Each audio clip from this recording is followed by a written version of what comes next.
Hello and welcome to the latest edition of SBK Unplugged, Sheldon Bosley Knight's Land and Property podcast. My name is Kate Gould and I'm hosting today's show. Today I am with Natasha Blackmore da Silva, who is an Associate Director and who heads up our Planning and Architecture department. Welcome, Tasha. Lovely to have you in the studio. Thank you for having me. I would, before we start, like to thank Number 1 Mill Street here in Leamington Spa for hosting us again in their amazing studio. We're very lucky to have such a fantastic resource right on our doorstep. So thank you very much for hosting us again. So today we're talking all things planning. And I thought it would be a good to start perhaps at the beginning for you and how you chose planning as a career, whether it was something you'd always wanted to do or whether it was something that happened accidentally or organically, and then talk a bit about your team, what you do on a day-to-day basis and how your team works with other departments within the business. I know you work quite closely with some of the other guys. And then any applications that you're working on at the moment, what the processes are, and any challenges that you encounter along the way sometimes, whether they're legislative changes that come out of the blue, perhaps. And also any sort of standout applications that you've come across and worked on throughout your career. I know there are one or two that have been quite interesting. So that would be really good to find out about. And then I suppose trends as well, you know, whether people are looking for eco features, for example, more and more these days, and how you kind of design those in. So, so tell me, first of all, how you came to choose planning as a career. I actually grew up in a planning department.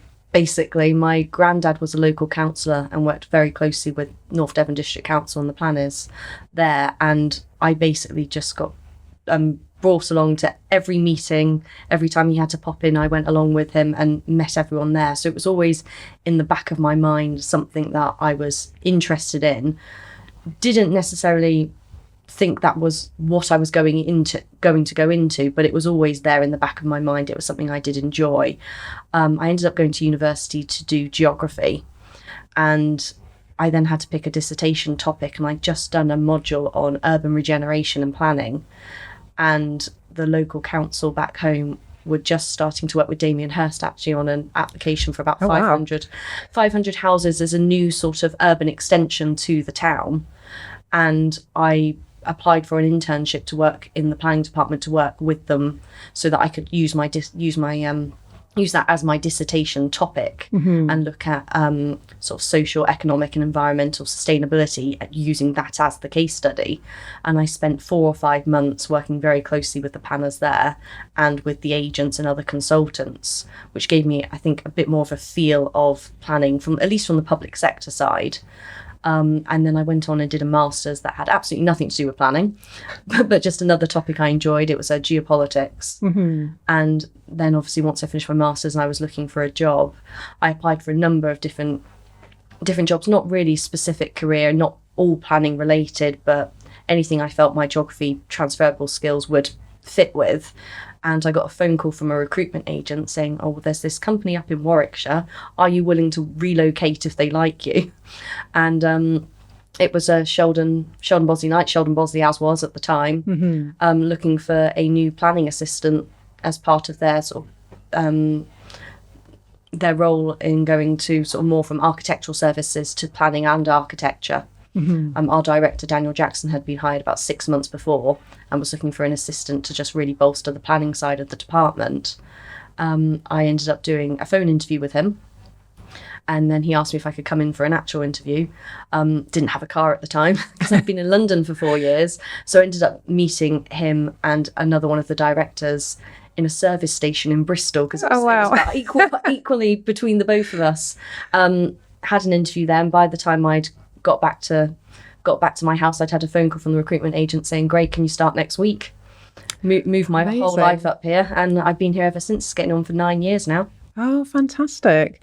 So it must have been fascinating going in with your grandfather to these meetings, and I suppose almost osmosis, absorbing the process and what was going on. It must have been absolutely fascinating. I remember once, I must have been about 15, 16.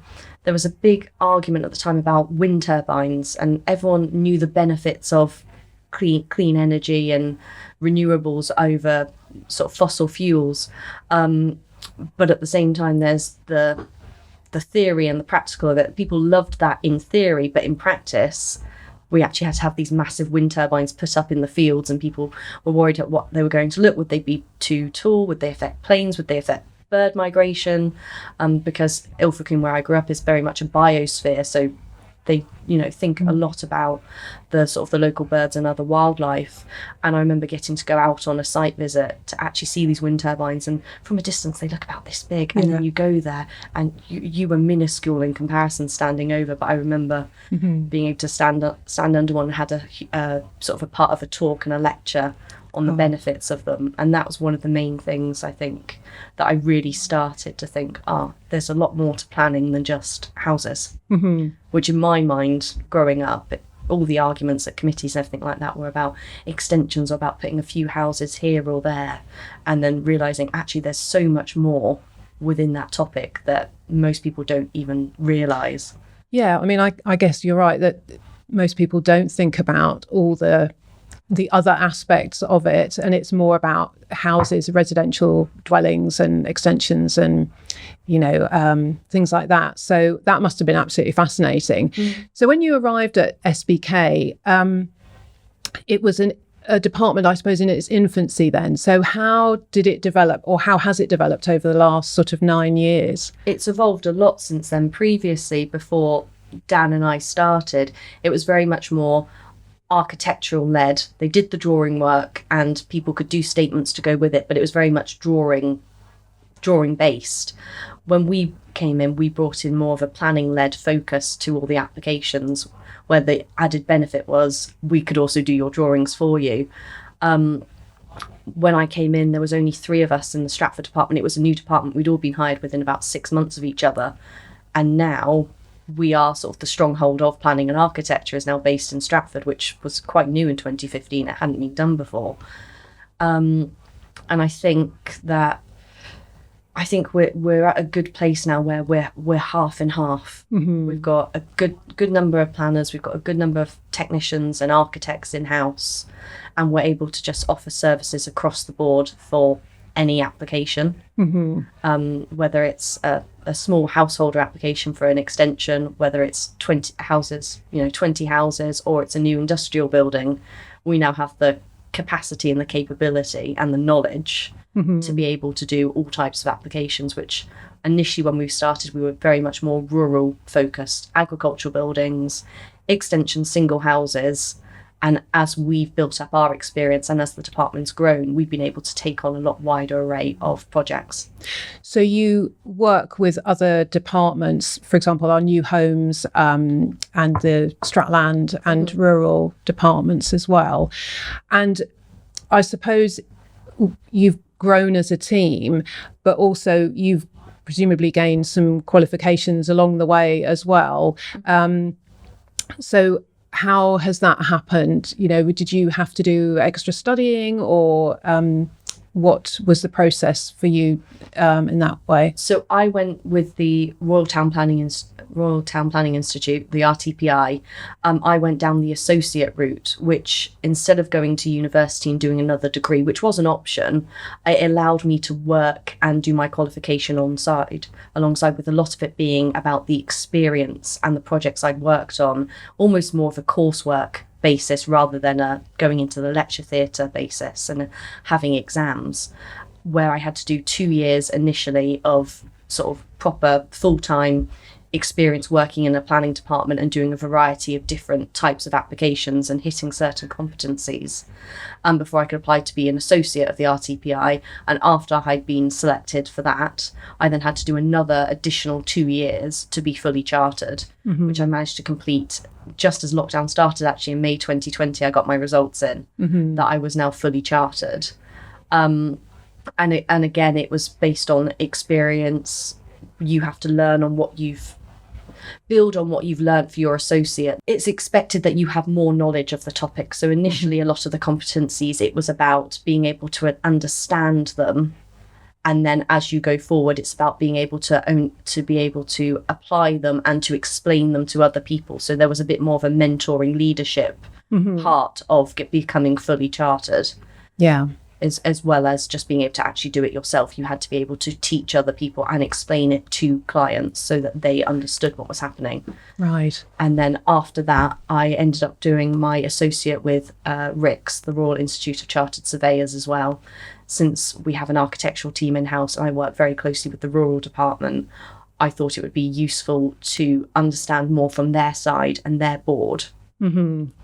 When it came to the competencies, when it came to the rules of conduct, to be able to apply them to myself as well. And we've always been RICS accredited. Yeah. There's quite a few on different professional streams within that. So those qualifications have really helped, presumably. And now you have, you're heading up the team and you have a small team working with you. So tell me a bit more about them and what kind of roles they do. What is your sort of day-to-day? I'm sure there isn't I'm sure there's no day that is the same, and every day is different and presents its own challenges. But so what do you do? Just give us a little flavour of what you do on a day-to-day basis. Okay, for instance, on Monday I was working in the Shipston office because I work quite closely with our rural department and commercial department, and I was in the office with them to discuss and a local estate that we work with that have a number of capital projects on that the rural and planning departments have to work very closely together to get through. So, for instance, we've got one at the moment that we've got planning consent to convert some really nice traditional barns into houses. Now we've got the consent, it's working through the next steps, getting material samples approved, getting working drawings approved, tendering out to builders, which we get them ready to be tendered, and then the rural department will tender, pick the builder, and then we will sort of help project manage going forward until it's ready to then either be let out potentially by our lettings department or sold by our sales team as well. So it's very much a continuation going through. It's never just one department doing a project. There will be bits and pieces from everyone else, which I think is quite unique about us.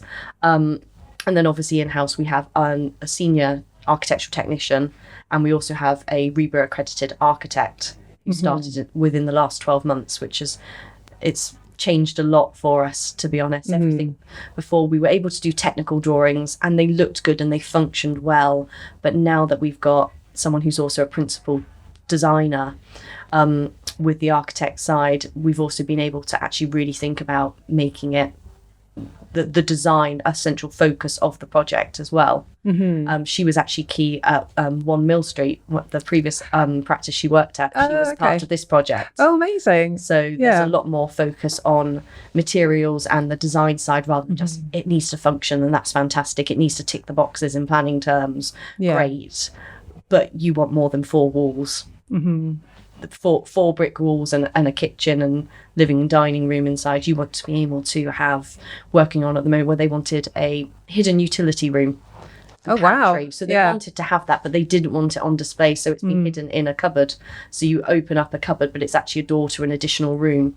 Oh, fantastic. So they can have all of the hidden stuff that you don't want to have on show, the washing machine, the dishwasher, the dirty laundry being hung up. But it's not in part of the main room, which they wanted to be very much their entertaining space. So they needed that division. And they'd been, a lot of people do. They watch grand designs, they watch renovation shows, and they see something and they go, well, is that something we could do here? And the lucky thing is now that we have such a good architect and technician, we can go, actually, yes, we can definitely incorporate that into it. Let's find a way to fit it into your space and meet your needs. Did you find a lot of clients come to you with those sorts of briefs to say, well, I saw it on one of these programs and, I want to incorporate that? Or do you find that perhaps eco features, are there specific trends that are coming out strongly at the moment? Or is it very much on a sort of, different projects require different elements and it really depends on the client? Well, a lot of councils in the area and a lot of councils nationally have declared climate change emergencies. Stratford District Council, for instance, declared a climate change emergency in September 2019. So since then, they've been looking into having almost as a requirement a minimum, say 10% of the energy for new properties needs to be renewable or low carbon. So solar panels, air source heat pumps, ground source heat pumps, LED bulbs, they're very much becoming almost every application has them now. It's the norm rather than the extra little bit you used to put on them now.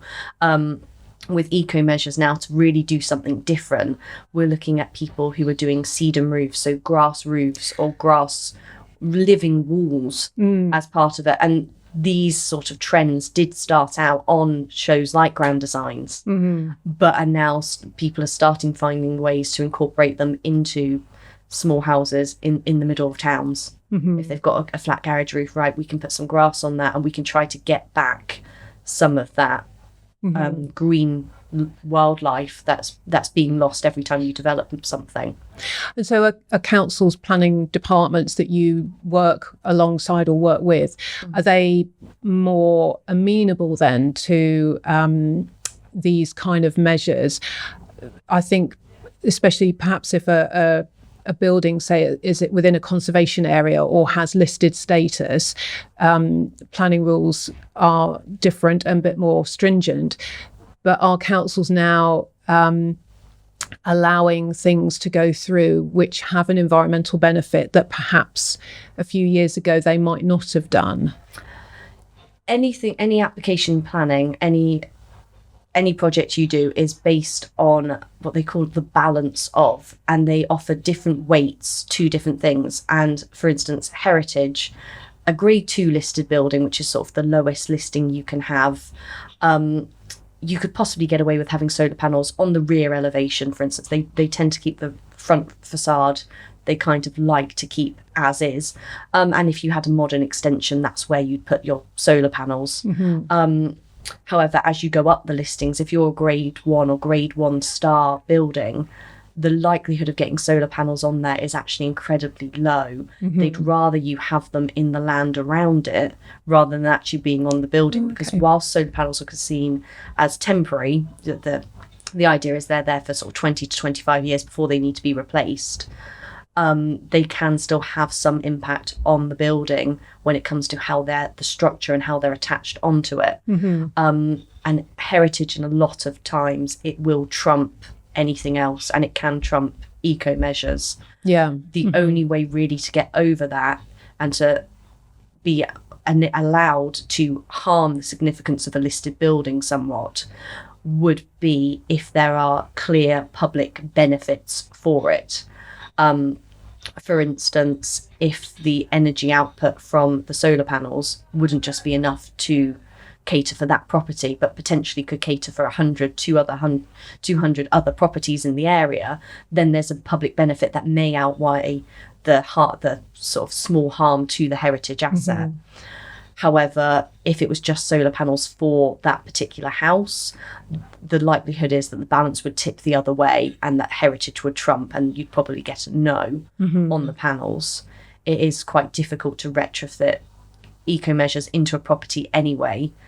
But when there are a lot of historic features that you have to bear in mind and that you can't affect, it does make it more difficult to do. Conservation area, slightly less so. In the conservation area, you're looking more at the setting of the street scene. So as long as it's not listed, most measures, if they're on the back or they're in the garden, it tends to be acceptable. It's the front of the properties, the ones that are actually on the main road, that they're more concerned with. Right. And in terms of other challenges, perhaps, whether that be changes to legislation, are there any that crop up regularly or from time to time that perhaps cause sort of not necessarily problems, but just sort of issues that you need to be aware of and need to sort of navigate around in order to get the approval for your client? I think a lot of times there's case law comes out probably a lot more than new policy or legislation. For instance, Stratford District Council have had the same core strategy, so their main planning document was adopted in July 2016. And whilst they've added to it and they've confirmed some parking standards and maybe small design changes since, that document is basically the same as it was when it was first adopted.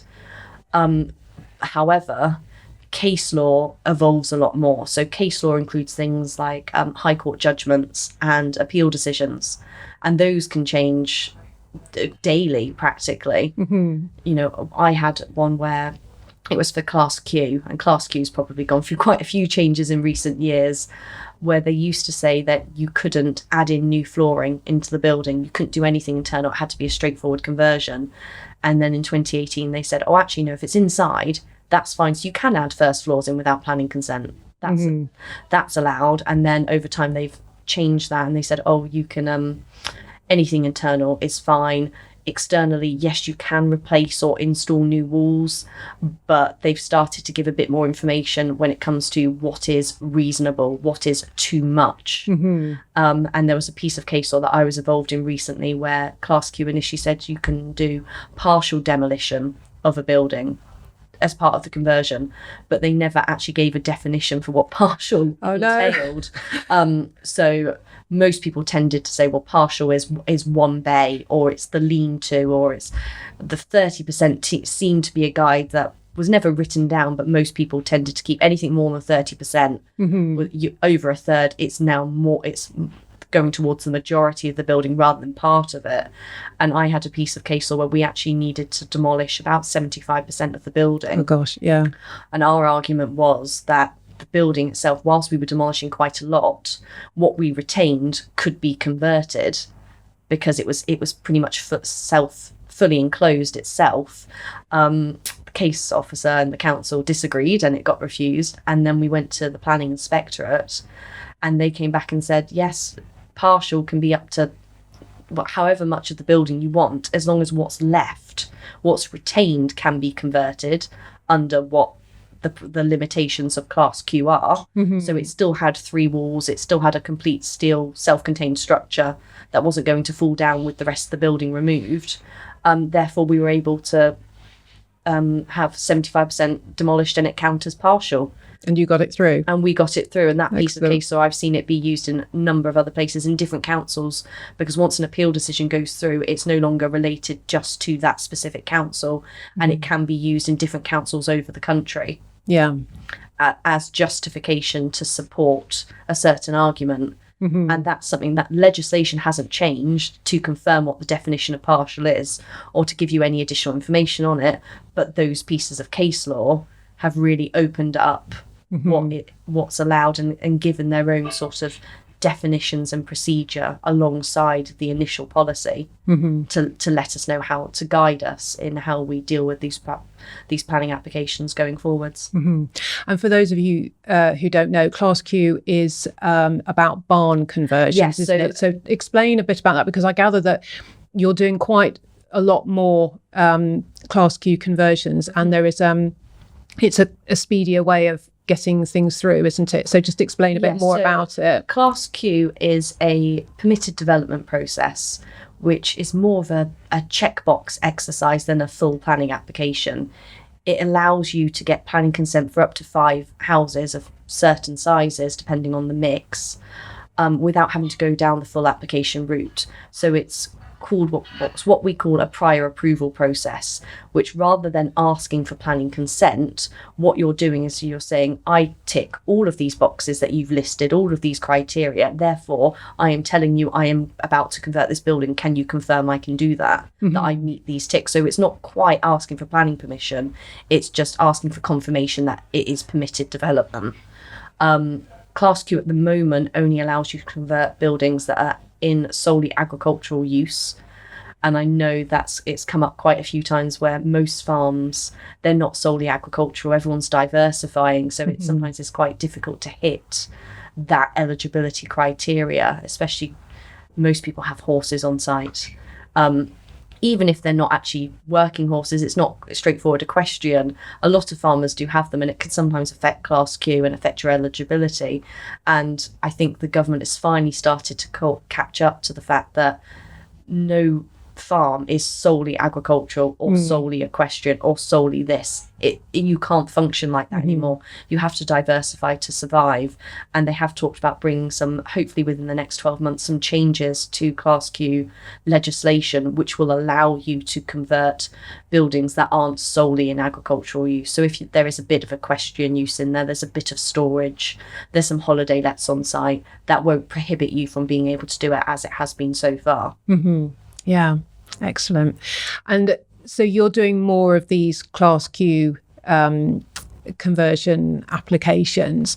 Are they the bread and butter of your department, or is there a real mix of different planning applications you work on? I mean, there is a big mix of planning applications that we do work on, and there's some that we wouldn't even think of to consider, and people come to us and say, I've got this piece of land, could I potentially put a disc golf course on this, or do you think I could put solar panels on this? However, Class Q, I think it's just because of the fact we're a rural area. There are so many barns, and I think also as agriculture has changed and evolved over time, there are a lot of barns that no longer fit modern agricultural enterprises. They're not quite tall enough for modern machinery. They're too narrow to be able to fit as many hay bales as you need in them now. So they've become redundant. And this Class Q policy was brought in really to allow those buildings to get a viable use again. For someone to be able to use them for something. And Class Q is one of many that you can convert agricultural buildings into. I think a lot of people like the idea of having houses in the open countryside, and it's very difficult to do that under full planning policy, because they'd like you to be in towns and in existing villages, because that's where all the services are. They don't like people having to focus to use private car as transport. They want to promote sustainable transport. So if you're applying under a full planning application for a house in the middle of the countryside, you're probably going to struggle with it, unless it really is one of those big grand design type houses you see on the TV shows. That may allow you to do that. But if you just want a nice 3-bed house on some land, you're probably going to struggle. However, Class Q gives you the opportunity to be able to do housing in these locations that are more isolated, that previously you wouldn't be able to. And I think that, especially in this area where we do need more housing, a lot of people are going, right, I've got these buildings, I need a bit more money to fund into my business, I'm not using it because it doesn't work for me, what can I do with it? And they're like, Class Q, I can get a house on it. Some people live in them themselves because they want the house near their farm or in a specific location. Sometimes they want it and they want to just get the planning consent and sell it on so that someone else can make it their dream home. They can make the changes, they can build it to be what they want to be. But at the same time, it works on both sides. They get the house that they want in the middle of the countryside, and the farmer or the initial landowner has the money that they can then reinvest in other aspects of their work. So Class Q is definitely one of our staples. At any one time, we must have 30 Class Qs on in various Class Qs and other barn conversions as well under full planning in various levels of progress. But also on top of that, like I said, we do applications that are a bit unique, and that just people will just come to us and say, for instance, with the disc golf course, I've got this piece of woodland. My mum got it as a Valentine's present 20 years ago from my stepfather. We want to do something with it. Could we potentially put a disc golf course in here? And whilst there isn't much legislation for disc golf in the UK because it's a fairly new sport over here, I couldn't find any case law that said you couldn't do it.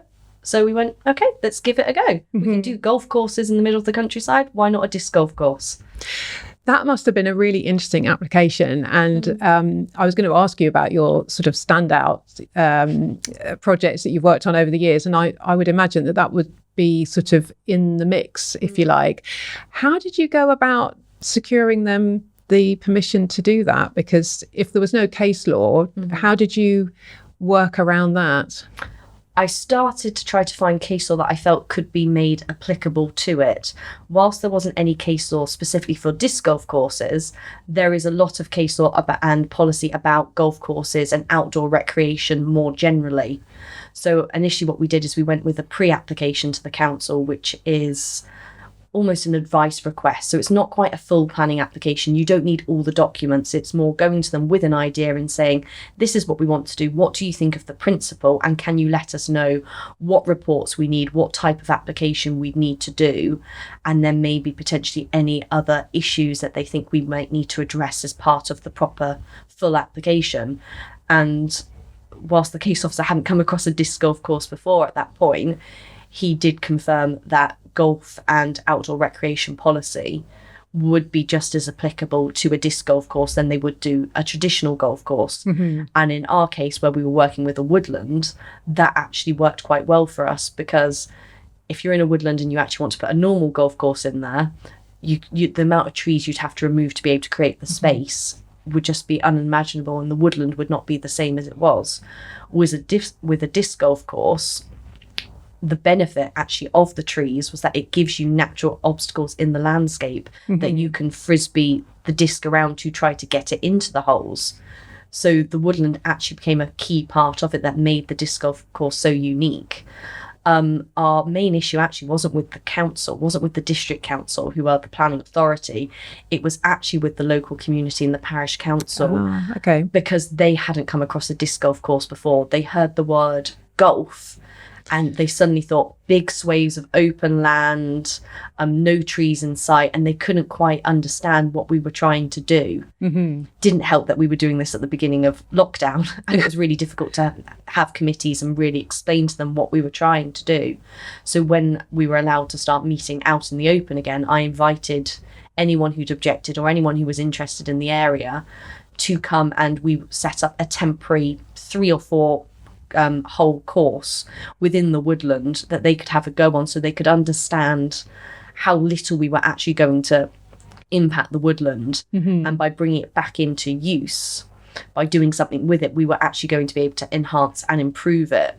Where it had been left for so long, it had really struggled to keep living. The trees had got completely out of control.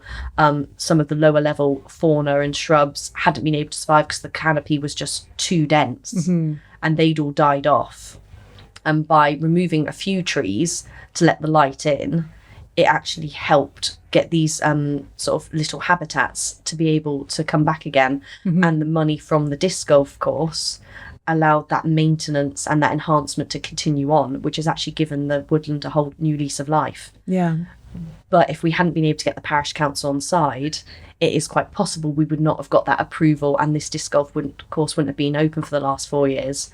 So what we did is, by allowing them to come on and having a go at the disc golf themselves, I think they were finally able to understand that this was not traditional golf. That the trees were going to stay, and they were part of the fun of the course. And I bet they enjoyed it as well. And they really enjoyed it. And they ended up, whilst there was still a few people who weren't as keen, and I understand, something new. When it's the first time this has happened in the district and actually in the area, there's not very many around nationally at all, although they are starting to become more popular.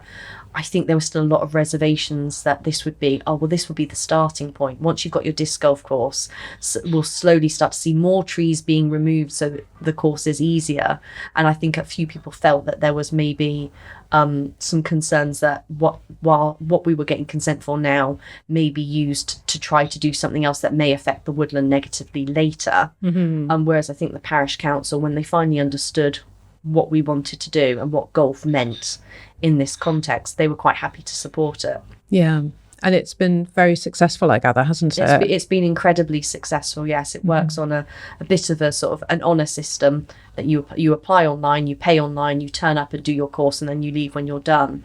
And I think it's not only is it bringing a new sport into the area, which hadn't been done before, the owner works very closely with local schools, not only to get them out and to have days where they can do disc golf, because they're talking about potentially having it in the Olympics. So are they? Might be oh my sport goodness! For the new generation. We might find some of these new sort of athletes future winners just by playing on this disc golf course near Stratford.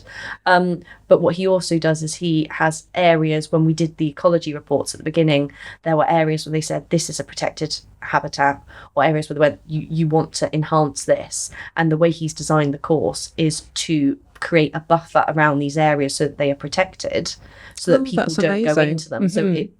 So they are they're still ongoing. But he's also invited schools out to actually do nature walks and woodland walks to find out a little bit more about the woodland in general, but also about its conservation and enhancement. So there's public benefits to that. There's educational benefits to this disc golf course. It's not just about having a sports recreation use that you can get money out of. He's really thought about how the community and the locals and the children can benefit from it as well, as just having a sport. That's fantastic, isn't it? That must be so sort of fulfilling and rewarding to work on a scheme like that, knowing that it's going to have those benefits, and it's going to have possibly inspiration for children to think about the environment in which they live and to explore a bit more as well. I mean, that was the client and his mother, who was the original owner. That was one of the first things that they said to us is, whatever we do with this woodland, with the disc golf course, which the son was most interested in trying to get in, was that the woodland needed to come first. Yeah. And that anything that would significantly harm the woodland wasn't going to be an option. Yeah. So we had to work very closely with the ecologists to do that. And they said from the very beginning that they wanted it to be for children. Not just for adults to play, but for children to learn from. And that's why he was so fixed on making sure that there were key habitats that were protected and that there was a buffer so they could be observed, they could be learned about, but they could also be protected. Yeah. And talking of habitats, I gather that there is new directive from the government now about the biodiversity net gain, which is intended to ensure that habitats are kept within a development or at least enhanced. Tell me a bit about that and how that's going to impact any sort of future developments that come forward for planning. Biodiversity net gain is probably the single most significant change to planning in the last 30 years. It's really going to shake things up. Previously, developers could have a greenfield site and build 20 houses on it with some gardens, with a little bit of landscaping and some trees on the boundary, and that was considered, job done. Now they're being told that's not enough. We're losing a lot of biodiversity through development, but at the same time we need the development. We need new housing, we need new schools, we need new shops. So if we're going to be able to build on these fields, on this green space, we've got to find a way to make sure that there isn't biodiversity loss. And biodiversity net gain, the aim of the policy is to make sure that not only do you replace what is lost, but you increase it by a minimum of 10%, and 10% is the key. And different types of landscaping and habitats are given different values, and there's a metric for this, which I won't go into because it's probably, to be honest, I think some of it's over my head at this point. We're still learning about it because it's only just come in on Monday. But the idea is that trees will be given a certain value, grass will be given a value, wildflower meadow will be given a slightly higher value. And what they'll do is they'll calculate a baseline of what is there now and what number that is, and then you have to work out 10% more. So as part of the development, you've somehow got to replace what's already there and give you yourself that extra 10%. What they have confirmed is previously what people were looking into doing before this was adopted was saying, well, I have grass, and grass, just normal garden grass, is quite a low value. If I replace it with one tree, that tree, which is of much higher value, could potentially cater for that loss. And they've now confirmed that you can't mix habitats. So if you had 10 trees, you would somehow have to find to get 10 trees plus 10%, preferably on site. Obviously, sometimes with housing, that's not always possible. And we're looking into doing sort of off-site contributions as well. There is a mechanism for that. But the idea is on-site is best. Yeah. As much as you can get on-site, the better. However, if, for instance, you can only get your original 100% back and you can't manage that extra 10%, then you can buy credits for part of wildflower meadows or other biodiversity areas in your district, that you can give money to a farmer, for instance, for maintaining a wildflower meadow for 30 years. You pay him to do that, so that he will then, some part of his area will be the offset from what you were unable to achieve on site. It's like I said, on Monday it came in for larger developments, so major developments which are 10 units and up, and anything over sort of a hectare and up is considered major. And for smaller developments between sort of 1 and 9 homes, or anything less than a hectare, that's going to come out in April. That's when it's going to be applicable. There's still a little bit of a grey area when it comes to things like conversions. Householder applications, they confirmed householder does not attract it the same way. So whilst they'd still like you to get as much biodiversity in a house in the garden as you can, there isn't a requirement to hit that 10% increase. Conversions, there was talk previously about exempting conversions and brownfield sites as well, initially from this policy, and they've now confirmed that that's not going to happen. They will be treated in the same way. However, with obviously brownfield sites, because they tend to be a mixture of concrete and existing buildings, the likelihood is that your baseline value is going to be very low anyway. So achieving 10% should be more straightforward than on a greenfield site, because you're already starting around zero. And I guess I think this will be obviously something that you're going to learn more and more about. But I guess that having a planning and architecture department within a business like Sheldon Bosley Knight, who with a rural department that deals with farmers and landowners, this is where we kind of come into our own a bit, and we are unique in, I guess, that not every estate agency would have a planning and architecture department, and that sort of sets us apart, but also gives us an advantage, because when we're dealing with applications like this, or a farmer comes to us and says, I want to, redevelop my barn that is dilapidated and needs attending to, we have the whole team can work together to deliver something right from the beginning through to the end. So that must be really great to be part of that whole process as well. And I think within our department as well, we're quite unique. Many consultancies, they do planning or architecture. Very few actually do both in-house. So we're quite unique in that respect. And then obviously the fact that we're part of a wider company that offers so many other services allows us to sort of cross speak with other departments. And you mentioned rural there, especially in relation to biodiversity net gain. We're actually working very closely with farmers when it comes to actually creating some of these wildflower meadows on their land that developers can then apply for credits and give them money to maintain. So it works quite well like that as well, because a lot of farmers, they don't want a lot of houses where they are. They may not actually be in a location where housing is appropriate, but a wildflower meadow, they've got a field that's quite small. They can't get enough grain off it. It's not really big enough to have livestock on it, but it's there.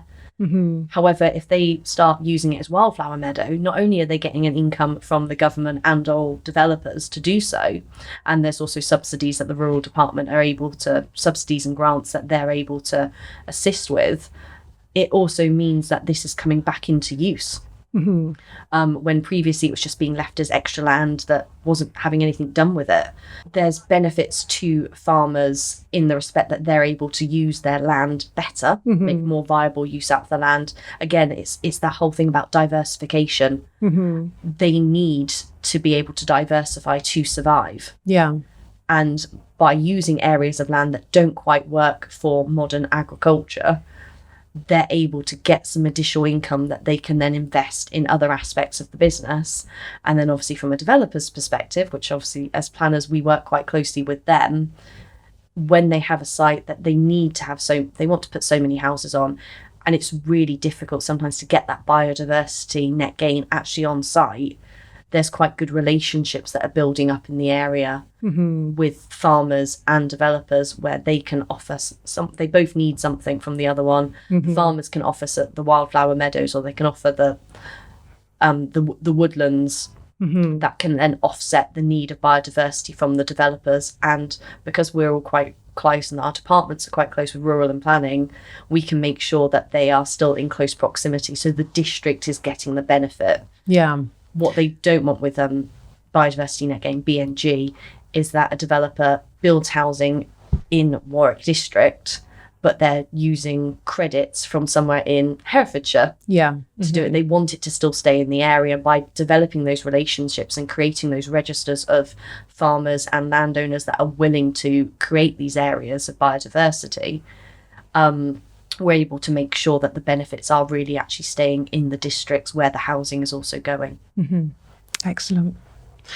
Well, Tasha, thank you very much for having a chat today. It's been absolutely fascinating having a walk through the planning department.